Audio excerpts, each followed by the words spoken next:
आप अगर इन जैसे जीने की 1% ख्वाहिश भी अपने दिल में रखते हो, इन सब की सक्सेस के राज सीखना चाहते हो, लेकिन बुक्स नहीं पढ़ पाते, तो ये 8 मिनट का वीडियो आपको टेम्पलेट दे देगा अपनी लाइफ सेट करने के लिए।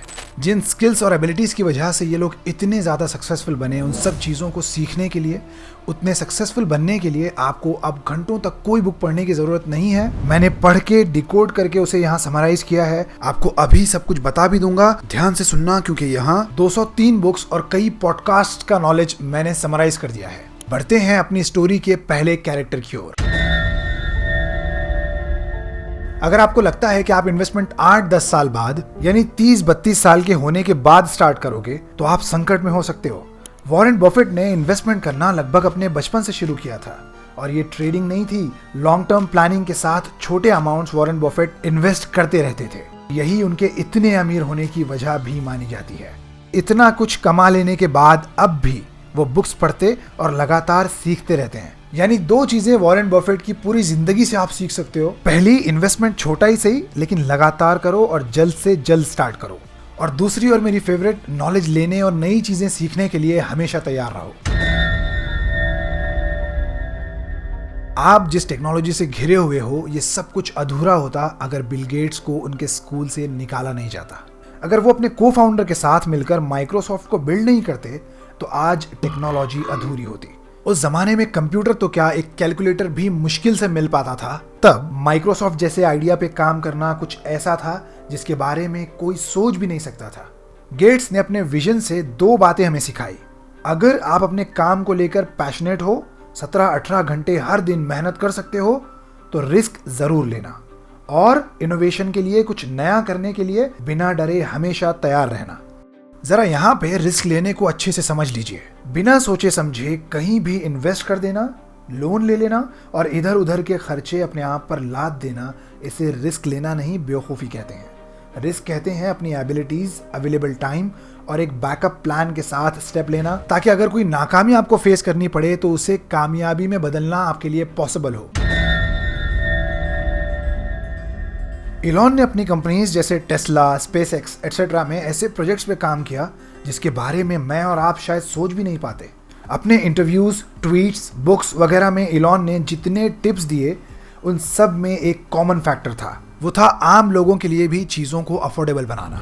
इस दुनिया में जो प्रॉब्लम्स आप फेस करते हो, जैसे पेट्रोल का महंगा होना, वेदर चेंजेस वगैरह, इलॉन हर जगह उनके सॉल्यूशंस और प्रिवेंशंस पर बात करते दिखाई दिए। साथ ही अपने गोल्स भी उन्होंने कुछ इस तरह से सेट किए कि कोई पावरफुल इंसान भी इनके बारे में शायद ही सोच सकता था। स्पेसएक्स के उनके प्रोजेक्ट में कई सालों की मेहनत के बाद उनके रॉकेट का ब्लास्ट हो जाना, उनका उस पर दोबारा काम करना, उसे कामयाब बनाना भी काम के लिए उनके पैशन का एक ऐसा टेम्पलेट है जो आपके लिए बहुत यूजफुल हो सकता है। और इसीलिए एलॉन मस्क की जिंदगी से इस वीडियो की 5वीं सीख आपको मिलती है कि अगर आप लोगों की भलाई के लिए काम करते हो, तो ये पर्सनली आपको भी बहुत फायदा देता है।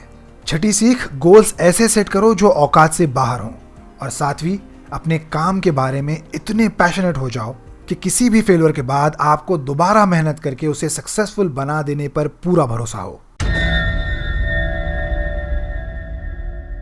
फेसबुक जिस समय लॉन्च हुआ था, उस वक्त उस जैसे दूसरे प्लेटफॉर्म्स जैसे माई स्पेस और फ्रेंडस्टर पहले से मार्केट में लॉन्च हो चुके थे। वो अच्छे से काम भी कर रहे थे। ऐसे में एक कॉलेज स्टूडेंट होते हुए सिमिलर प्लेटफॉर्म लॉन्च करना और उस पर मंथली 2.8 मिलियन एक्टिव यूजर्स ले आना, ये अपने आप में एक इंस्पिरेशनल बात थी। इसी तरह से 2012 में इंस्टाग्राम का कैप्चर भी जकरबर्ग का एक बहुत रिस्की डिसीजन था, जो आगे जाकर सही साबित हुआ।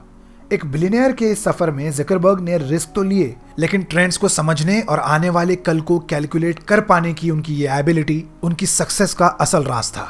यहाँ से मिलती है इस वीडियो की 8वीं सीख। आप इंफॉर्मेशन के एरा में जी रहे हैं, अपने रिसर्च स्ट्रॉन्ग रखो।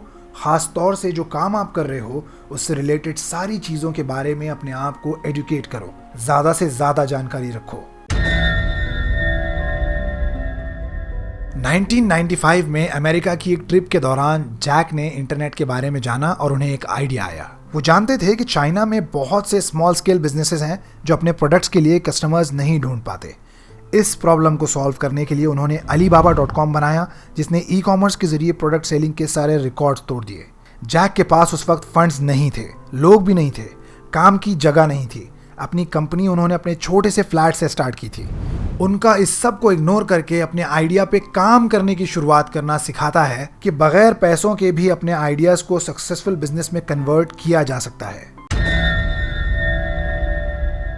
देखिए, लोगों का आपसे, आपकी पर्सनालिटी से प्रभावित होना आपकी सक्सेस में एक बहुत बड़ा रोल प्ले करता है। अपनी इमेज बनाना भी अपने कामों, डिसीजन और पर्सनालिटी को बेचने जैसा है। मैं समझाता हूँ। एक प्रोडक्ट में सबसे पहले वो चीज इंपॉर्टेंट होती है जो ऊपर से दिखाई देती है। आप इसे पैकेजिंग या डिजाइन एस्थेटिक्स कह सकते हैं। इसके बाद बारी आती है कस्टमर एक्सपीरियंस की, यूजर एक्सपीरियंस की, और स्टीव इन सब में मास्टर थे। खास तौर पर वो अपने प्रोडक्ट्स को कुछ इस तरह से डिजाइन करते थे कि देखने वाला इंप्रेस हो जाए। मार्केटिंग के जीनियस थे। यूजर एक्सपीरियंस को मजेदार बनाने और लोगों को वैल्यू देने को वो बहुत ज्यादा इंपॉर्टेंट मानते थे। यही है इस वीडियो की 10वीं सीख। आप स्टीव की मार्केटिंग टेक्निक्स से अपनी पर्सनालिटी को यूनिक दिखाना और अपनी स्ट्रेंथ्स शो करके खुद को मार्केट करना सीख सकते हैं। 1981 में अपना फैमिली बिजनेस ज्वाइन करने के बाद मुकेश रिलायंस के पेट्रोकेमिकल डिपार्टमेंट को भारी नफे में ले आए। सन 2000 में उन्होंने टेक्नोलॉजी के सेक्टर में ज़्यादा काम करना शुरू किया। उस वक्त उनका ये फैसला झलकाता था कि उनमें कुछ क्वालिटीज़ हैं जिनकी वजह से वो अपने आने वाले कल को बेहतर तरीके से प्लान कर पाते हैं। जियो की लॉन्च और पूरी दुनिया का सबसे सस्ता इंटरनेट दे देना, ये भी एक अनइमेजिनेबल बात थी।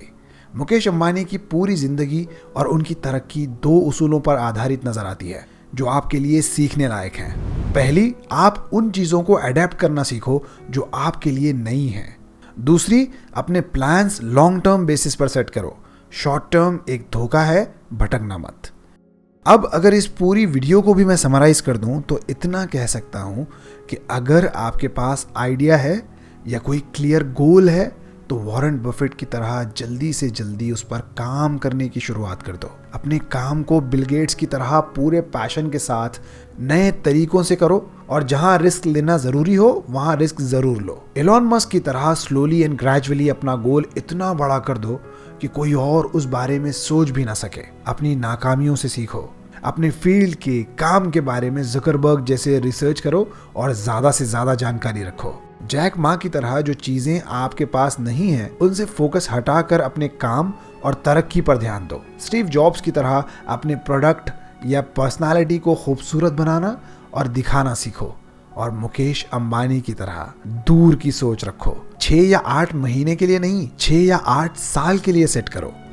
देखो, मैंने आपका कीमती वक्त बचाया है, आपको वो वैल्यू दी है जिसके लोग कोर्सेज बनाकर सेल करते हैं। इस वीडियो को जितना हो सके शेयर करना, और आप किन लोगों की लाइफ समरी इसी तरह शॉर्ट में देखना चाहते हैं मुझे कमेंट करके ज़रूर बताना। वीडियो को पूरा देखने के बाद आपको अगर वैल्यू मिली है तो मेरे इस चैनल को सब्सक्राइब ज़रूर करना। नेवर क्विट से मैं इबाद आपकी एक बहुत ख़ास और खुशियों भरी ज़िंदगी की दुआ करता हूँ। Thank you for watching.